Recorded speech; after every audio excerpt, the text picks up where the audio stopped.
자, 이번에는 이 연력학 제2법칙을 이제 말씀드릴 텐데요. 로마서 7장 24절 25절 말씀인데 함께 읽으시겠습니다. 시작. 오호라 나는 곤고한 사람이로다. 이 사망의 몸에서 누가 나를 건져내랴. 우리 주 예수 그리스도로 말미암아 하나님께 감사하리로다. 그런즉 내 자신이 마음으로는 하나님의 법을 육신으로는 죄의 법을 섬기노라. 이제 연력학 제2법칙을 말씀드릴 텐데요. 이제 1법칙보다 더 중요한 것이 이제 2법칙입니다. 연력학 제2법칙은 모든 만물이 어느 한쪽 방향으로 흐른다는 겁니다. 그래서 물은 항상 위에서 아래로 떨어지죠. 그리고 사람은 태어나면 항상 늙게 되죠. 물론 얘가 좀 더 늙어 보이기도 하지만. 그래서 여러분, 내 청춘 돌리도라는 말이 무슨 말이냐면 그게 이제 돌아갈 수가 없기 때문에 그냥 한탄을 하는 건데, 여러분, 모든 만물이 한쪽 방향으로 갑니다. 그래서 이제 이 우주에는 어떤 방향성이 있다라는 것을 나타내는 것이 연력학 제2법칙입니다. 그래서 그것을 보통 이제 시간의 화살이라고 합니다. 화살은 한번 활에서 떨어져 나가면은 한쪽 방향으로만 가잖아요. 그렇죠? 이제 그런 겁니다. 연력학 제2법칙은 아까 첫 번째 법칙은 양에 관한 법칙인데 두 번째 법칙은 품질에 관한 법칙입니다. 근데 이 품질이 점점 나빠진다는 법칙입니다. 그래서요, 여러분, 잔잔한 물에다가 돌멩이를 던지면 이 파동이 일잖아요, 이렇게. 그러다가 시간 지나면 이 파동이 점점 줄어들게 되죠. 그래서 결국은 그냥 다시 잔잔해지는 거잖아요. 그래서 높낮이가 처음에 있다가 그게 점점 이렇게 줄어들게 되는 것을 나타내는 것이 이제 연력학 제2법칙인데, 높낮이가 클 때는 물레방아를 아주 힘차게 돌릴 수가 있습니다. 근데 높낮이가 낮아지면 물레방아를 힘차게 못 돌리죠. 그래서 뭔가 처음에는 의욕적으로 시작했다가 그 의욕이 점점 사라져가는 그런 걸 나타내는 법칙이 연력학 제2법칙입니다. 그래서 커피도요, 뜨거운 거 갖다 놓고서 한참 시간 지나다 보면 식어버리죠. 그럼 미지근한 거 갖다 놨는데 한참 일하다 보니까 옆에서 펄펄 끓더라. 이런 일은 절대 안 일어납니다. 그래서 우리가 늘 경험하는 현상들을 과학자들이 법칙으로 정리해 놓은 것인데요. 그래서 이제 연력학 제2법칙은 고급 에너지가 저급 에너지로 변해간다, 이런 걸 나타내는 건데, 이제 이 연력학 제2법칙을 다양한 학문 분야에서 다양하게 표현을 하는데, 고전연력학, 이 고전연력학은 뭐냐면 맨 처음에 전기기관차 만들어냈던 사람들이 이제 연구해서 알게 된 건데, 에너지는 항상 소모된다는 겁니다. 그래서 아까 이 물이 높은 곳에 있을 때 위치 에너지가 있다 그랬죠. 근데 이 물을 여기 흘려보내고 나면은 더 이상 이 물레방아를 돌릴 수가 없게 됐죠. 위치가 낮아지면서. 그래서 이 위치 에너지가 예를 들어 처음에 1000만큼 있었는데 이걸 흘려내려보내면 위치 에너지가 제로가 되기 때문에 에너지가 소모가 됩니다. 근데 이제 이렇게 얘기하면 어떤 분들은 소모가 되긴 뭐가 소모되냐? 이거 다시 퍼올리면 1000을 얻을 수 있지 않느냐? 이런 생각이 드시죠. 근데 여러분, 세상에 공짜가 어디 있어요? 이거 퍼올리려면 에너지가 또 들죠. 근데 과학자들이 이거 퍼올릴 때 얼마나 에너지가 드는가를 측정을 해보았더니 항상 1000보다 큰 에너지가 들어요. 그러니까 1000을 얻자고 1000보다 더 큰 걸 소모해야 되죠. 그럼 결국 전체적으로 손해예요, 이익이에요?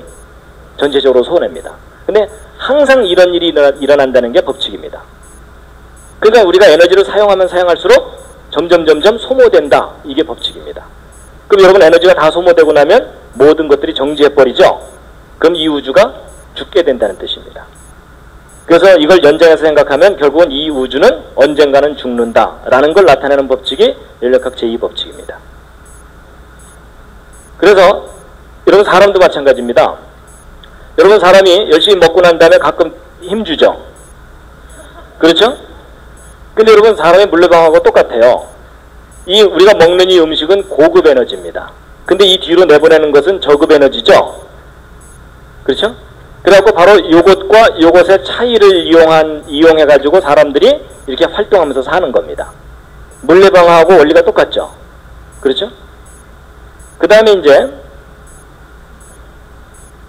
여러분, 이 자전거 중에 옛날 어른들은 아실 텐데 발전기 달린 자전거 아시죠? 그래서 밤에 이제 어두워지면은 이 발전기를 바퀴 쪽에다 딱 붙여놓으면은 뱅뱅뱅 돌아가면서 전기를 이렇게 내게 됩니다. 근데 이 맹구가 이걸 가만히 보더니 기가 막힌 아이디어를 생각해냈어요. 뭐냐면 이 전기를 이용해서 불을 킬 게 아니고 이 전기를 이용해서 이 뒤에다가 모터를 돌리면 모터가 돌아가면 뒷바퀴 돌아갈 거고 뒷바퀴 돌아가면 앞바퀴 돌아갈 거고 앞바퀴 돌아가면 전기가 생길 거고 이 전기로 다시 뒷바퀴 돌리면 한번 싹 페달만 한번 밟아주면 저절로 부산까지 가겠죠. 근데 이런 일이 실제로 일어날까요? 안 일어날까요? 안 일어납니다. 왜냐하면 여기서 열심히 페달 밟아도 전기를 100% 생산해내지 못하고 이 전기가 모터를 100% 돌리지 못해요. 그러니까 한번 돌아오고 나면 에너지가 줄줄줄 다 새버려요. 그러니까 그 다음에 또 우리가 또 페달을 밟아야 되거든요.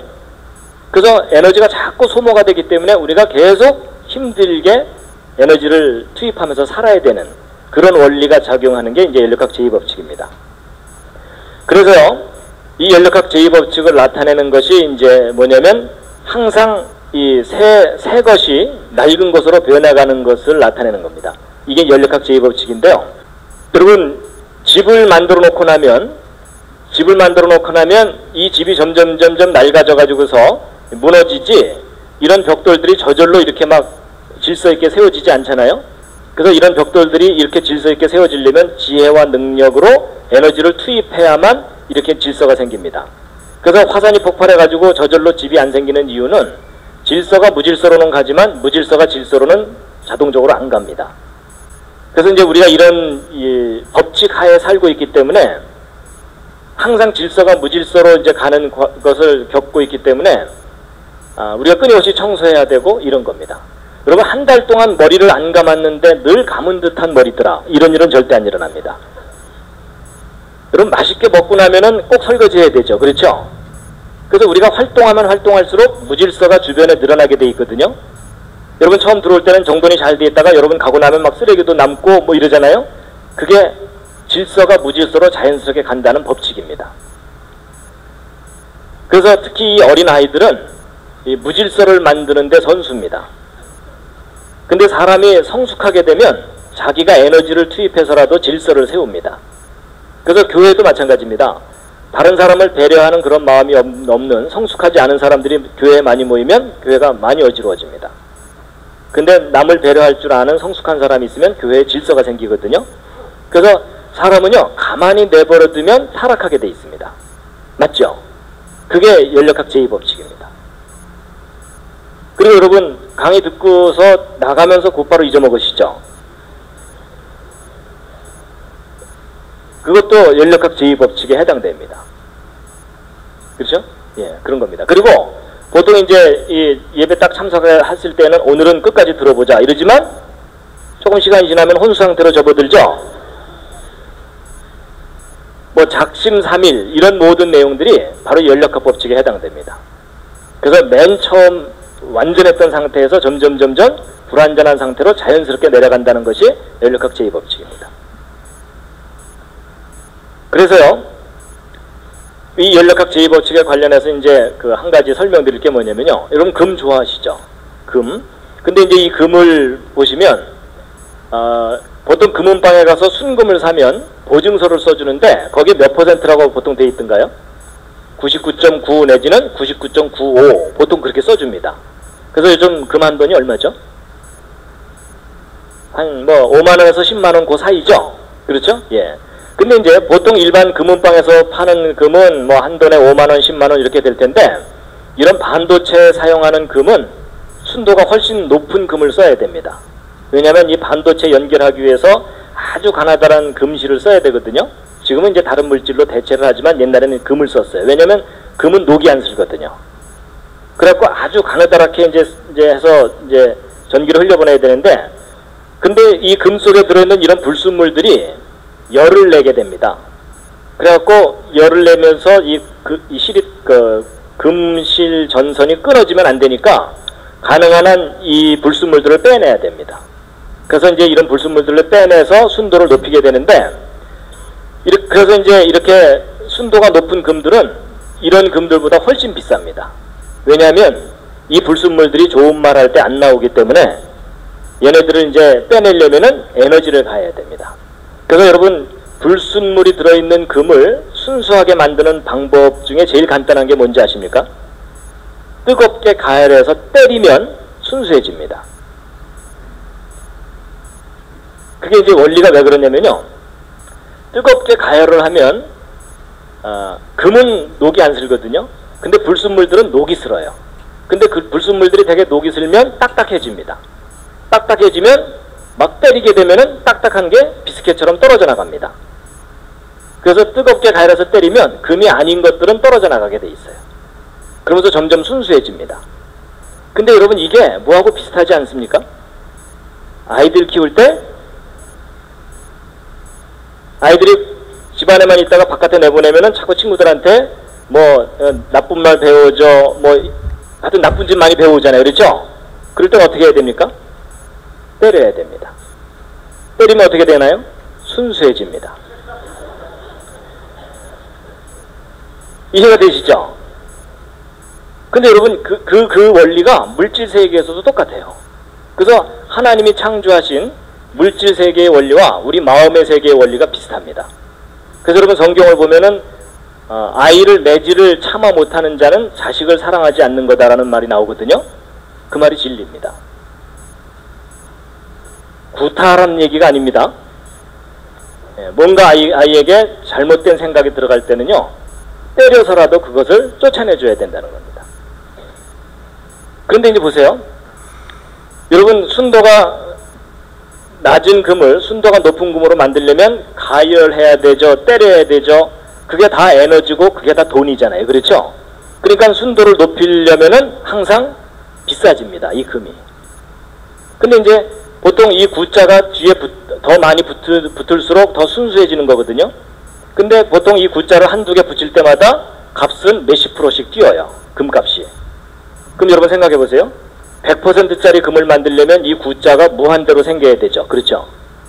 그렇다면 결국 주먹만한 금덩어리 하나를 100% 순수하게 만들 수 있을까요? 없을까요?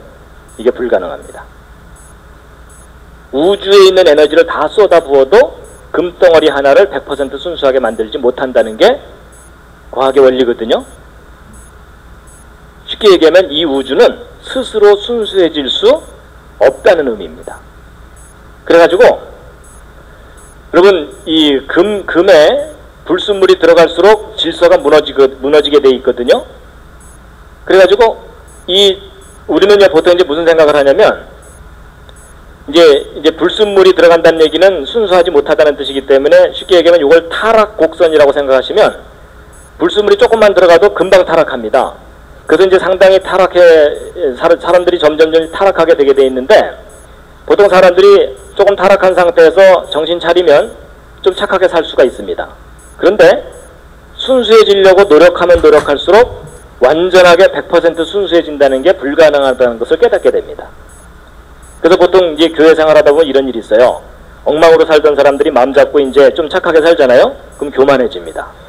나 정도는 돼야지 뭐 이러면서 이제 자기가 좀 순수해지고 난 다음에 별로 순수하지 않은 사람들을 비난을 하게 되는데 근데 그 사람이 정말 순수해지려고 노력하다 보면은 절망을 하게 됩니다. 이게 안 되는구나. 그래서 여러분 그 사도 바울이 아까 그 고백했던 거 있잖아요. 오호라 나는 곤고한 사람이로다. 이 사망의 몸에서 누가 나를 건져내려 했던 그 고백은요. 사도 바울이 엉망으로 살 때 한 고백이 아니고 거의 성자처럼 살 때 한 고백입니다. 그러니까 자기가 순수해지려고 노력하다 보니까 100% 순수해질 수 없다는 걸 깨닫게 되는 거예요. 그래서 인간이나 이 피조세계가 스스로 순수해질 수 없기 때문에 완전해질 수 있는 방법은 뭐냐면 완전하신 하나님이 우리를 완전하게 해주시는 방법밖에 없다는 겁니다. 그래서 제가 이 물질세계 속에서 이런 원리, 제가 이제 재료공학을 공부했기 때문에 저런 연력학 법칙 저런 거 배우거든요. 이거 배우면서 제가 이 과학의 법칙하고 이 성경의 원리학과 똑같구나. 제가 그걸 깨닫게 됐습니다. 자, 그래서 이제 이 연력학 제2법칙의 아주 중요한 요점 중에 하나가 바로 이제 이 그림인데요. 잘 보세요. 지금 말씀드린 자연 법칙, 바로 연력학 법칙은 시간이 지날수록 질서가 무너진다는 법칙이죠. 근데 여러분 학교에서 가르치는 진화론은 뭐냐면 점점점 시간이 지나갈수록 무질서에서 질서가 생겨난다는 이론이죠. 여러분 제가 서두에서 뭘 말씀드렸냐면 법칙과 이론 중에 어느 쪽이 더 중요하다고요? 법칙이 우선이라 그랬죠? 그래서 여러분 그런 얘기를 하는 겁니다. 연력학 제2법칙 하나만 제대로 알아도 이 진화론이 근본적으로 잘못된 이론이라는 걸 알 수 있다라고 말하는 거가 바로 이겁니다. 근데 여러분 성경을 보면 맨 처음에 하나님께서 완전하게 만드셨던 때가 있고 그 이후로 타락했다고 돼 있죠. 그게 과학 법칙하고 통합니다. 그래서 여러분 과학의 법칙은 절대로 성경에 반대되지 않습니다. 오히려 과학의 법칙들이야말로 성경이 옳다는 것을 아주 강력하게 뒷받침해 줍니다. 그래서 이제 히브리서 1장을 보시면요. 함께 읽으시겠습니다. 시작. 또 주여 태초에 주께서 땅에 기초를 두셨으며 하늘도 주의 손으로 지으신 바라. 그것들은 멸망할 것이나 오직 주는 영존할 것이요 그것들은 다 옷과 같이 낡아지리니 의복처럼 갈아입을 것이요 그것들이 옷과 같이 변할 것이나 주는 여전하여 연대가 다함이 없으리라 하였으나. 여러분 다 옷과 같이 낡아진다는 말이 과학적인 표현으로 할 때 연력학 제2법칙입니다.